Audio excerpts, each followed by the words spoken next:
Welcome back. My name is Nikki Schumacher. I am practically imperfect in every single way, and this community seeks to help each other love our families practically and imperfectly.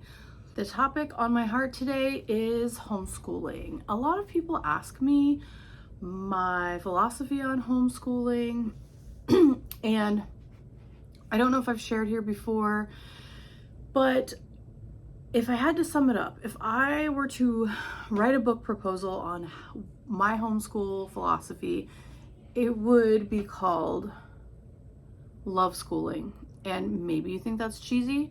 That is a lie from the devil, because love really sums everything up. Yes, I had my ideas, I had my philosophies, my classical prep school, Charlotte Mason, eclectic ideas. But when it really came down to it, God wrote the curriculum for my kids because He declared the end from the beginning. He decided, when we'd have a child in the hospital for 3 months, He decided that my husband would get fired for not getting the words that typically used to get us banned from would get our videos taken down if we said certain words. But we had some turmoil that happened, and a lot of people in the same position, not that they did anything wrong. I think that everybody just loves their kids for the most part, unless you're a psycho, which that's a whole nother thing. But most people, especially if you love the Lord, He gave you a new heart and you love your children. So you're doing the very best that you know with the information that you have.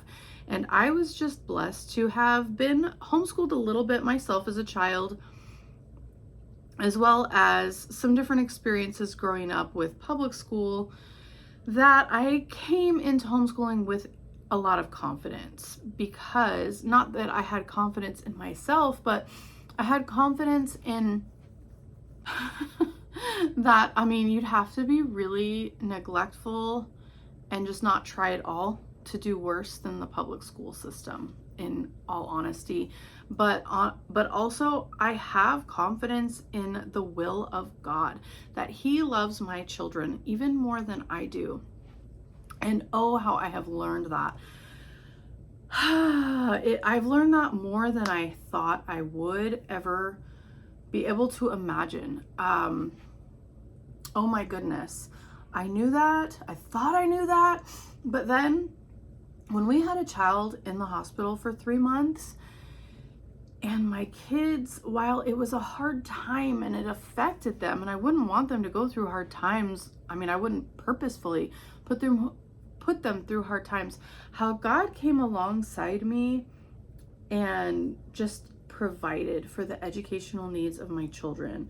And when my husband was fired and we had to move across the country and figure out a new career, and my husband became a claims adjuster, that for us was what God led us to do, where we are traveling on average like every 2 months. And to be able to homeschool well when you're packing up the car and you're driving across the country, it takes a week every 2 months out of your life to be able to homeschool. Well, I can't teach you how to homeschool because your situation is totally different. So you might live in a town with this amazing classical co-op, and it might be super expensive to the rest of us, but that's in your budget and you can afford it. Or you might be in a completely different situation.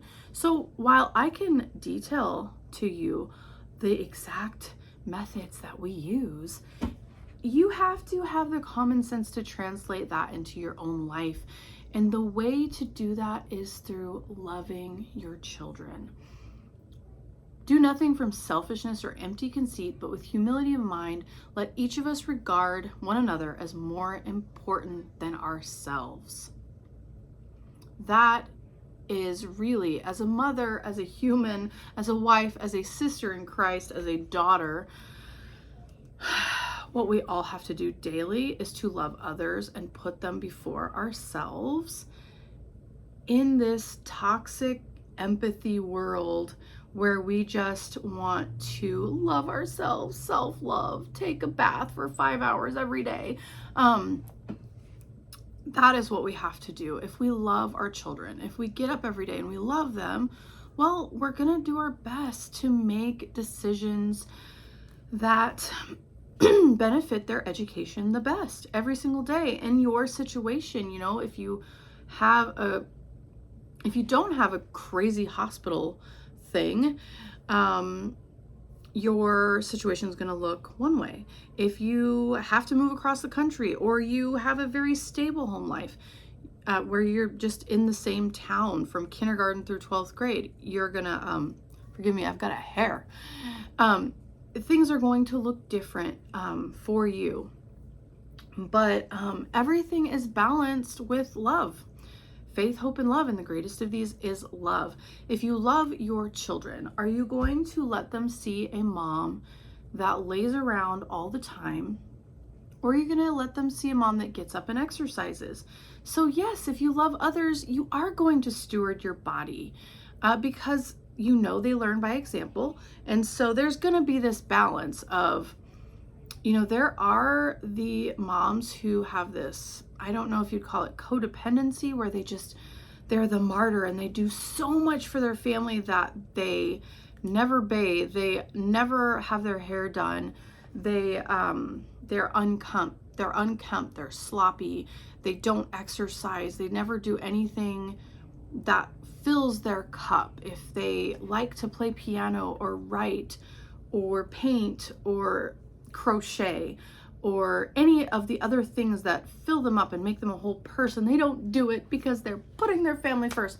Well, that's not exactly real love, because we know that children learn by example. And if you love your daughters, you don't want them to grow up and wear leggings all day and never bathe and have no dreams. That is a very imbalanced, it's a false dichotomy of what it would look like to love our families properly. If you love your children, you are going to be a good example to them spiritually, physically, personally, relationally, job, business, finance. You know, you're gonna take time to balance your checkbook, you're gonna do all these things, but you're also not going to neglect their education. And, you know, it doesn't need to be 8 hours of school a day like the parochial schools, even some of our private Christian schools who do an excellent job. It takes them a long time to do what we as homeschool parents can do in 3 hours or less a day. The Queen of England and many elites, you hear that?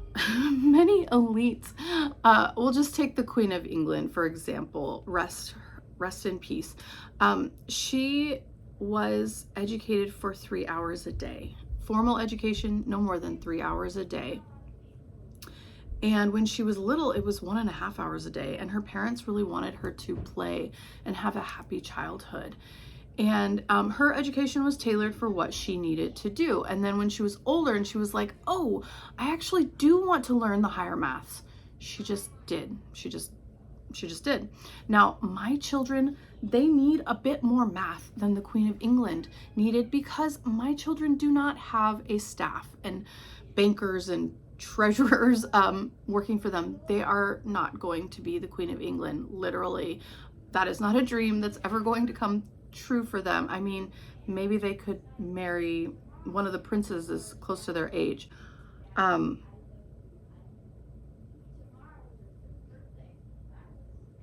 hear some kids in the background. Aren't they cute? Anyway, I hope I don't have to edit this. Oh my goodness. Oh, I think they're reading. I'm gonna pause this. And cutest thing ever. I heard them and I just popped my head out, and my eldest was reading to my youngest, and I didn't want to stop them, but I also know that they need their sunshine, so I made them go outside and read. Well, I didn't make them, I suggested it, they wanted to. But anyway, here I am, I'm back. Sorry for the interruption. My kids need to know math, because in our life They are going to need to know percentages, how to pay their mortgage on time, how to balance a checkbook, and all of that. They are not going to likely have staff to do that. And my love for them, wanting them to survive, I am going to want them to learn basic math skills that, quite honestly, the public schools do not teach. They make us learn these. This is a side rant, but the public school made us learn these abstract math concepts like algebra 1, algebra 2, and beyond. And yet we got out of high school and we didn't know how to know if there was a good interest rate, if it was a good time to get a mortgage, how to look at a return on investment for a business, how to calculate taxes, how to calculate how much money we would need to live. You know, we'd get a job we like and then not really look at what is the hourly. Does it even pay my bills? And oh, it doesn't pay my bills. I'm gonna have to ask for a raise or get a better hourly. School didn't teach us negotiation on numbers. They taught us algebra 1, algebra 2, and geometry. I do use geometry pretty regularly, but most adults do not, unless they go into STEM, into some kind of a STEM role. And I love my kids. I want them to learn the things that they're going to need to succeed. So you love your children. You know what they're going to need. They're going to need reading, writing, and arithmetic. And based on what they're interested in, you're going to do your best to provide opportunities to, you know, if they're a STEM kid or if they're into art or science or whatever they're into, or whatever you know is best for them. And it takes a lot of prayer. But you really, honestly, if you're just doing your best, I'm telling you, they're going to be okay.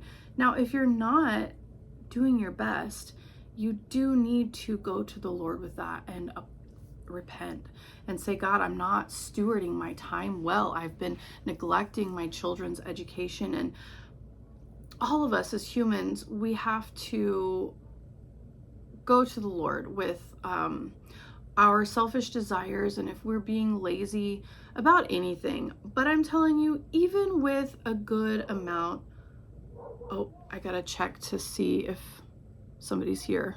Our dog was like letting us know someone's here, or he thought someone was here. Anyway, so where was I? Yeah, I mean, even with messing up a lot, your kids are going to be okay, because like I said, you'd have to be really trying. And people do this, but it is so rare. It's so rare. I mean, it's much, oh, itchy face. It is much more common for kids to have really important gaps in their education in public school. Much more common than with homeschooling. The public schools these days, they do pass kids that are illiterate, and unfortunately school, yeah, you just have to be really trying to neglect their education to do worse than the public school system. And there is so much support these days. There are free curriculums. I started very poor, and a lot of our curriculum was literally found at the thrift store, or these wonderful mothers who would resell their curriculums at a really, really low price. I think, now this isn't the best book ever, but it worked for us and we could afford it. I found how to teach your child to read in 100 easy lessons. I found it for like $1 or so at a used curriculum sale.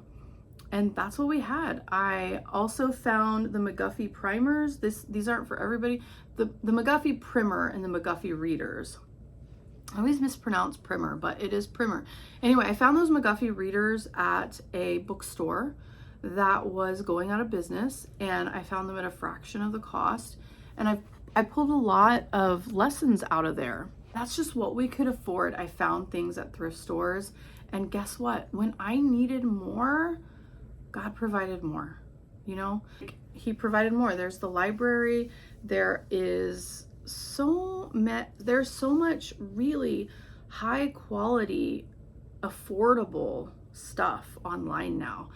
And Mr. DeMeo, he is great with science and math. He makes like the best YouTube videos, you know, for when mom needs a break, but she still wants to give them something that's like really quality.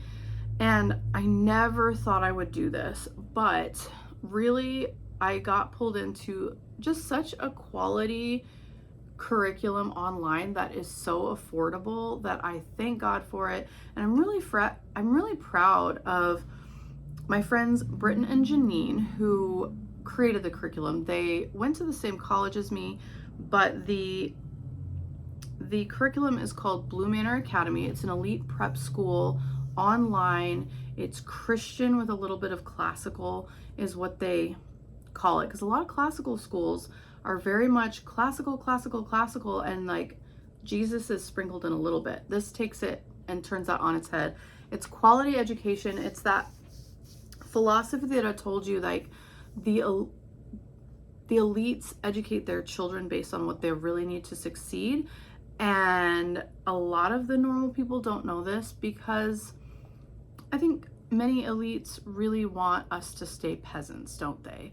I'm not saying they're all like that, but the ones that own a lot of the factories that we are going to work for, such as Amazon and the credit card companies and etc., they don't want us to know how they are actually educating their children. Most of the presidents and princes of the world, getting notifications on my phone, I do apologize, have been educated one way, and the rest of us were educated a different way. So Blue Manor Academy, you know, it was through a lot of tragedy that I found Blue Manor. When my daughter was in the hospital for 3 months, Blue Manor so kindly sent us some books. They weren't advertising, they were just being kind. It's something that Christians do. They sent us some books for our kids because we flew out of state very quickly without our homeschool curriculum that I had planned, you know, this whole homeschool idea that I had for my kids, and left it all behind when I was life flighted to Utah from Idaho to have my daughter. Lo and behold, I wasn't going to get to return home for many months. And so 3 months without my homeschool curriculum, I just like picked up some stuff at the CVS, and they sent me some reading books. And then I went ahead and I signed up for their online homeschool academy. It is so excellent. This is not sponsored. I will link below in the description box, of course, a 30-day free trial for their curriculum. But if you need help, it's excellent. And then, you know, when we got out of tragedy, I liked it so much that we stuck with it. Now, I love teaching my children, and there are things that I'm really gifted at teaching my children.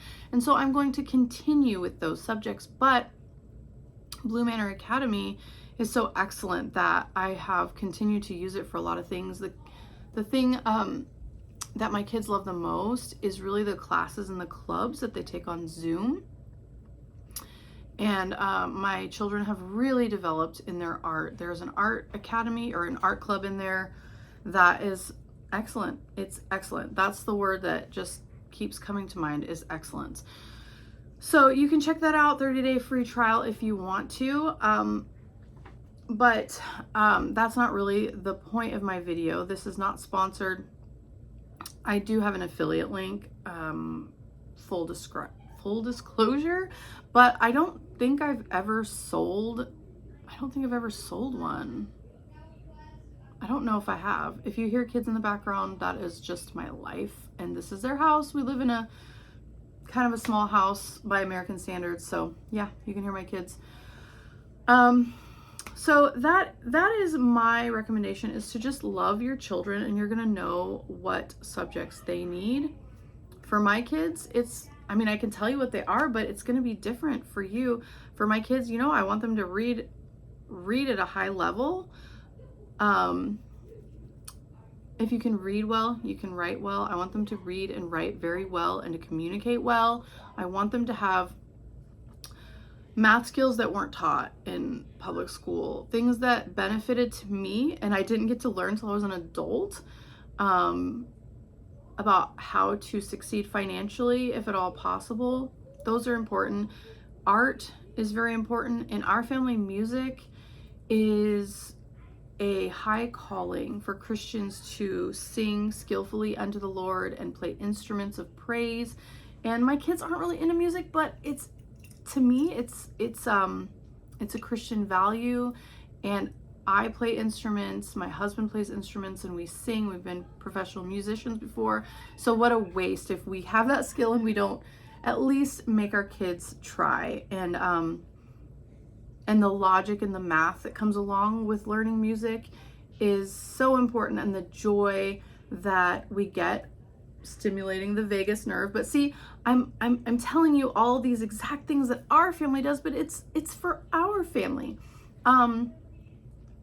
We're not all called to be musicians. We're not all called to be teachers or scientists, but some of us are. So, your kids, and you know what they need. So, love schooling is, I could write a book on it. So if I were to